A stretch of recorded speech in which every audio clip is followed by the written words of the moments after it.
আবহাওয়া অধিদপ্তর থেকে আবারও চট্টগ্রাম, ঢাকা ও খুলনা মহানগরীর কোথাও কোথাও কক্সবাজারে যখন ভারী বৃষ্টি হয়, অতি ভারী বৃষ্টি হয়, তখন কিন্তু জলাবদ্ধতা তৈরি হয়।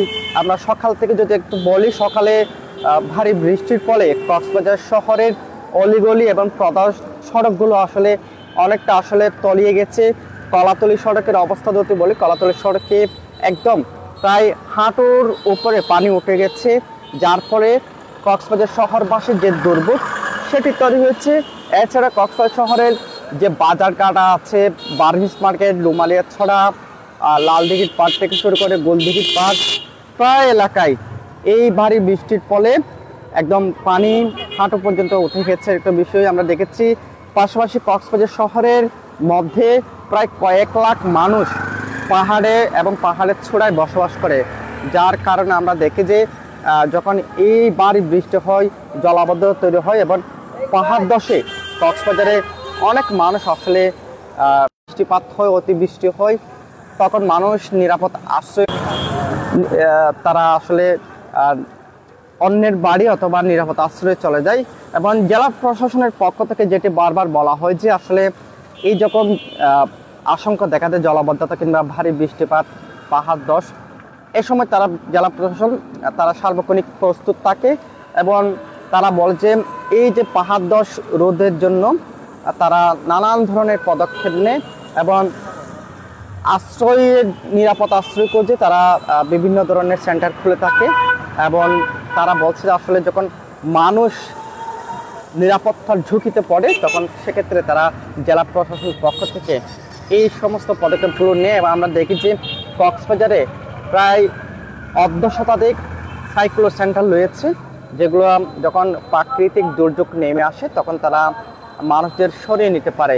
বেশিরভাগ আমরা দেখি কক্সবাজার শহরের ১ নম্বর ওয়ার্ডের যে সমিতিপাড়া, কুতুবদিয়াপাড়া আছে, সেখানে মানুষ একদম ঝুঁকিতে থাকে। যখন ভারী বৃষ্টিপাত হয় তখন পানি এসে অনেক সময় বাড়িঘর তলিয়ে যায়, যার কারণে তারা প্রায় সময় দেখি আমরা এই কক্সবাজার শহরে এসে বিভিন্ন যে শেল্টারগুলো খোলা হয়, আশ্রয় সেন্টার, সেখানে এসে তারা আশ্রয় নিয়ে থাকে। পাশাপাশি যদি বলি, শহরের যে পাহাড়তলির লাইট হাউস থেকে শুরু করে অন্যান্য যে পাহাড়ি চূড়ায় কিংবা পাহাড়ে বসবাস করা মানুষগুলোও কিন্তু এই নিরাপদ আশ্রয়গুলোতে আশ্রয় নিয়ে থাকে।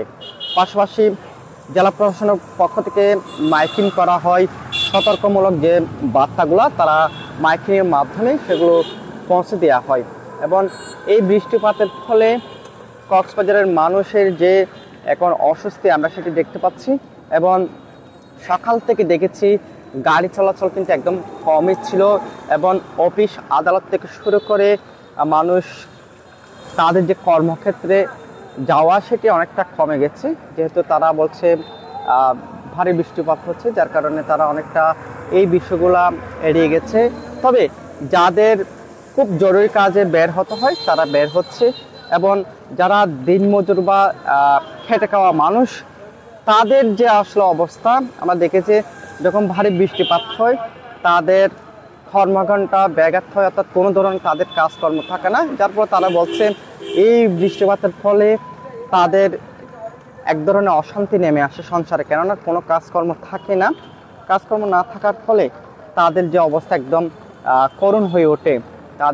তারা বলছে এই কাজকর্ম না থাকার পরে দিনে আনে, যেহেতু তারা দিনে খায়, সেক্ষেত্রে যখন টানা ১-২ দিন কিংবা ৩ দিন কাজ করতে পারে না, তখন সংসারে তাদের অভাব অনটনের টান পড়ে, এরকম অবস্থা আমরা দেখেছি। তারপর আমরা এখানকার যারা রিক্সা চালক, টমটম চালক থেকে শুরু করে অন্যান্য যে ছোটোখাটো যানবাহন চালক আছে, তারা কিন্তু অনেকে গাড়ি নিয়ে বের হয়েছে পেটের দায়ে, অর্থাৎ তারা বলছে যদি গাড়ি নিয়ে বের না হয় সেক্ষেত্রে তাদের সংসারে অভাব অনটন ছেয়ে যাবে, এরকম বিষয় তারা আমাদের জানিয়েছে। পাশাপাশি আমরা আবহাওয়া অধিদপ্তরের সাথে আমরা যে কথাটি তাদের সাথে কথা বলে যেটা জানতে পেরেছি, তারা বলছে এই যেহেতু আষাঢ় মাস ঢুকেছে, যার কারণে এই যে মৌসুমে বৃষ্টিপাতের বিষয়গুলো তারা দেখছে। তারা বলছে আগামী 3 দিন যে ভারী বৃষ্টিপাত থেকে অতি বৃষ্টিপাত হতে পারে, যার কারণে যারা পাহাড়ের চূড়ায় কিংবা পাহাড়ে বসবাস করে তাদেরকে সতর্ক থাকার জন্য তারা নির্দেশ দিয়েছে এবং অনুরোধ করছে যাতে যখন ভারী বৃষ্টিপাত হয় তখন যেন মানুষ আসলে নিরাপদ আশ্রয় খুঁজে চলে আসে। এবং আমরা দেখি যে কক্সবাজারে যখন প্রাকৃতিক দুর্যোগের সম্ভাবনা দেখা দেয় তখন জেলা প্রশাসনের পক্ষ থেকে বারবার মানুষদের সরিয়ে নেওয়ার চেষ্টা করা হয়। তবে অনেক মানুষ আসলে তারা তাদের বাড়ি থেকে বের হতে চায় না। কেন? তারা বলছে ঝুঁকি থাকার পর তারা বের হতে না চাওয়ার কারণটা হচ্ছে তারা বলছে তারা যখন বাড়ি থেকে কিংবা তাদের যে বাসা থেকে বের হয়ে আসে তখন অনেক সময় দেখা যায় তাদের বাড়ির মূল্যবান জিনিসগুলো চুরি হয়ে যায় এবং নানান ধরনের সমস্যার কারণে তারা সেখান থেকে বের হতে দেয় না।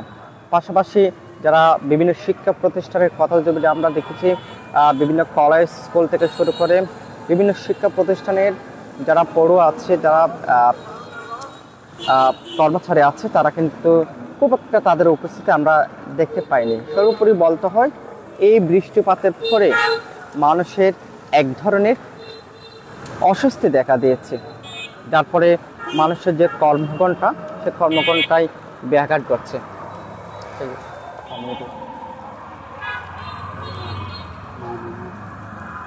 দর্শক, আমরা এতক্ষণ যুক্ত হয়েছিলাম কক্সবাজার শহরের যে ঘুঙ্গাস্থল আছে সেখান থেকে। যেমনটা বলছিলাম, এই যে ভারী বৃষ্টিপাত হচ্ছে, এই ভারী বৃষ্টিপাতটি আগামী 72 ঘন্টা ভারী বৃষ্টিপাত থেকে অতি ভারী বৃষ্টিপাত হওয়ার সম্ভাবনা দেখা দিয়েছে, যেটা আবহাওয়া অধিদপ্তর থেকে আমাদের বলা হয়েছে। আমরা তারা সতর্কবার্তা দিয়েছে এবং সেক্ষেত্রে যারা পাহাড় এবং পাহাড়ের চূড়ায় বসবাস করে তারা যেন নিরাপদ আশ্রয় খুঁজে তারা সরে যায় সেটি কিন্তু তারা বার্তা দিয়েছে। আমরা এতক্ষণ পর্যন্ত লাইভের মাধ্যমে এই বিষয়গুলো আসলে জানার চেষ্টা করছিলাম।